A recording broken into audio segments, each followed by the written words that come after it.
Hello guys day one of becoming her. வீட்டுக்கு வந்து சாப்பிட்டு மட்டும் தூங்காமல் ஒரே ஒரு விஷயம் நான் பண்ணணும்னு நினச்சது ஜிம்முக்கு போகிறது தான்.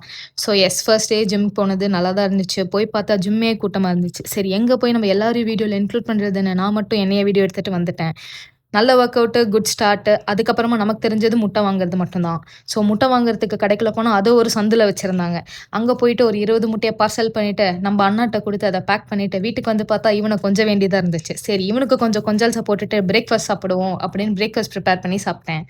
அதுக்கப்புறம் வெளிய போலான்னு பார்த்தா, எவன்டா சொன்னது பெங்களூர்ல வெயில் அடிக்காதுன்னு? மண்டைய பொளக்குற மாரி வெயில் அடிக்குதுங்க.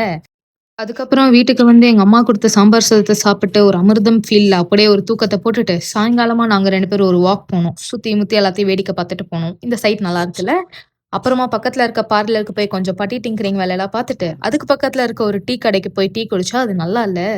சரிடா, நம்ம டின்னர் ப்ரிப்பரேஷன்ஸாவது ஸ்டார்ட் பண்ணலான்னு சொல்லி, டின்னருக்கு தேவையான சிக்கனு, வெஜிடபிள்ஸ் அது எல்லாத்தையும் கட் பண்ணி ரெடி பண்றதுக்கே நைட் 9 மணி ஆயிருச்சுங்க. என்னத்த நான் வந்து டைமிங் மெயின்டெயின் பண்ணி, டயட்ட மெயின்டெயின் பண்ணி என்னங்க ரொம்ப கஷ்டமா இருக்கு.